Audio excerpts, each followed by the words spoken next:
19 संकेत कि तुम जितना सोचते हो उससे कहीं बेहतर कर रहे हो।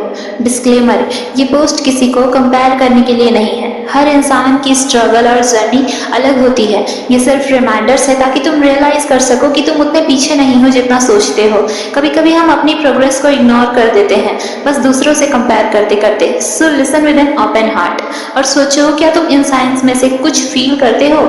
अगर तुम अब भी हार मानने के बजाय कोशिश कर रहे हो तो बिलीव मी, तुम बहुत आगे हो। ज्यादातर लोग स्ट्रगल आते ही छोड़ देते हैं, लेकिन अगर तुम बार बार गिरकर भी उठते हो तो ये तुम्हारी स्ट्रेंथ है। कंसिस्टेंसी हमेशा रिजल्ट से ज्यादा वैल्यूएबल होती है, क्योंकि हार मान लेना इजी है पर कोशिश करते रहना ही असली जीत है। अगर तुम्हारे पास खाने के लिए खाना है और सोने के लिए जगह है तो तुम ऑलरेडी ब्लेस्ड हो। मिलियंस लोग रोज बेसिक नीड्स के लिए फाइट कर रहे हैं। कभी कभी ये छोटी छोटी चीजें ही सबसे बड़ी लग्जरी होती हैं। नेक्स्ट टाइम जब लगे कि लाइफ खराब है तो रिमेम्बर करना, तुम्हारे पास वो है जो किसी और का सपना है। अगर तुम अकेले डिसीजन लेने लगे हो तो ये मैच्योरिटी की निशानी है। हर बात पर दूसरों से पूछना अब तुम्हें ज़रूरी नहीं लगता, क्योंकि अब तुम जानते हो कि जिम्मेदारी तुम्हारी है। ये ग्रोथ का हिस्सा है। एडल्ट्स वही होते हैं जो खुद के फैसलों की कीमत चुकाते हैं, और अगर तुम ऐसा कर रहे हो तो कंग्रेट्स, यू आर ग्रोइंग। अगर तुम टॉक्सिक लोगों को पहचानने लगे हो और उनसे दूरी बनाना सीख लिया है तो ये तुम्हारी सेल्फ रिस्पेक्ट है। हर कोई ये करेज नहीं दिखा पाता। ज़्यादातर लोग बस एडजस्ट करते रहते हैं, लेकिन तुमने अपने पीस को प्रायोरिटी दी। रिमेंबर, तुम सबको खुश नहीं कर सकते, लेकिन खुद को दुखी करना तुम्हारा काम नहीं है। अगर तुम्हें कभी कभी अकेलापन फील होता है तो ये कमज़ोरी नहीं है, ये इस बात का प्रूफ है कि तुम इंसान हो। फीलिंग्स होना वीकनेसेस नहीं होती बल्कि सेंसिटिविटी होती है, और जो लोग अपनी फीलिंग्स से भागते नहीं बल्कि उन्हें एक्सेप्ट करते हैं वो ज़्यादा स्ट्रांग बनते हैं। अगर तुमने किसी को माफ़ किया है, चाहे उसने हर्ट किया हो, तो ये तुम्हारी स्ट्रेंथ है। माफ़ करना मतलब भूलना नहीं, बल्कि खुद को फ्री करना। तुम दूसरों की गलती को अपने दिल की शांति से बड़ा नहीं मानते, और यही असली जीत है। अगर तुम आज भी सीख रहे हो न्यू स्किल्स, न्यू नॉलेज और कोई हैबिट, तो तुम पीछे नहीं हो। हर दिन लर्निंग का मतलब है तुम स्टैग्नेट नहीं हो रहे। जिंदगी वहीं थमती है जहाँ सीखना रुकता है। सो अगर तुम अभी भी किताब खोलते हो, लेक्चर देखते हो या नोट्स बनाते हो, you are on the right path. अगर तुम्हें कभी कभी फैमिली की इम्पोर्टेंस समझ में आने लगी है तो ये भी ग्रोथ है।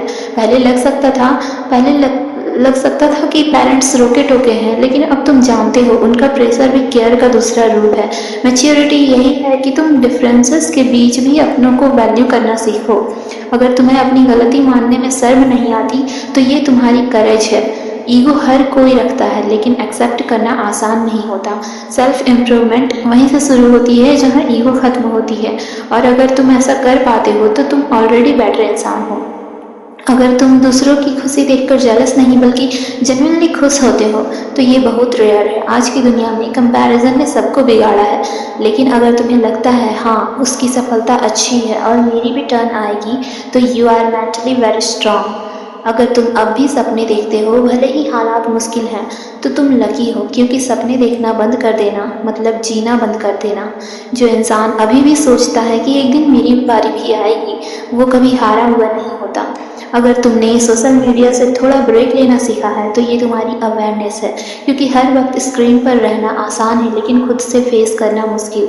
और जब तुमने चूज़ किया कि थोड़ी देर फ़ोन से दूर रहना है तो तुमने खुद पर कंट्रोल दिखाया। अगर तुम फाइनेंशियली स्ट्रेस के बावजूद थोड़ा थोड़ा मैनेज कर पा रहे हो तो ये भी जीत है, क्योंकि स्ट्रगल हर किसी के पास है, लेकिन मैनेज करना ही असली स्किल है। या एक दिन यही स्ट्रगल तुम्हें स्ट्रांगर बनाएगा। रिमेंबर, रिच बनने से पहले स्टेबल बनना पड़ता है। अगर तुमने किसी दोस्त की मदद की है, चाहे छोटी ही क्यों ना हो, तो ये बहुत मैटर करता है। आज की दुनिया में सब सेल्फिश हो गए हैं, लेकिन अगर तुम्हें अब भी दूसरों का पेन फील होता है तो ये तुम्हारे इंसान होने का सबूत है। एंड बिलीव मी, दुनिया को ऐसे लोगों की ज़रूरत है। अगर तुम अभी भी छोटी छोटी अचीवमेंट्स सेलिब्रेट करते हो तो तुम ज़िंदगी जीना जानते हो, क्योंकि हैप्पीनेस हमेशा बिग इवेंट्स से नहीं आती। कभी कभी एक टेस्ट क्लियर करना या एक चैप्टर कंप्लीट करना भी खुशी देने के लिए काफ़ी होता है। ग्रैटिट्यूड ही असली हैप्पीनेस है। अगर तुम अपनी हेल्थ के लिए एफर्ट डाल रहे हो, चाहे छोटी ही क्यों ना हो, जैसे पानी ज़्यादा पीना, थोड़ा एक्सरसाइज करना या फास्ट फूड कम करना, तो तो ये तुम्हारी मैच्योरिटी है, क्योंकि हेल्थ ही वो चीज़ है जिसके बिना बाकी सब बेकार है। अगर तुम पास्ट मिस्टेक्स से सीख चुके हो और वही गलती रिपीट नहीं करते तो तुम बेटर इंसान बन चुके हो, क्योंकि असली मूर्ख वो है जो बार बार सेम चीज़ में फंसता है। मिस्टेक्स होना नॉर्मल है, लेकिन उन्हें दोहराना नहीं। अगर तुम अब भी उम्मीद रखते हो, चाहे कितनी भी बार टूट चुके हो, तो ये तुम्हारी सबसे बड़ी ताकत है। होप ही वो चीज़ है जो इंसान को आगे बढ़ाती है। अगर दिल कहता है अभी सब खत्म नहीं हुआ, तो बिलीव मी, तुम बहुत स्ट्रांग हो। और सबसे बड़ा साइन ये है, तुम ये पोस्ट पढ़ रहे हो, मतलब तुम्हें अभी भी खुद को बेटर बनाना है। तुम्हें फ़र्क पड़ता है अपनी ज़िंदगी को लेकर, और यही फ़र्क तुम्हें बाकी लोगों से अलग करता है, क्योंकि आधे लोग तो सोचते भी नहीं और तुम ऑलरेडी सोच रहे हो। That's your real progress.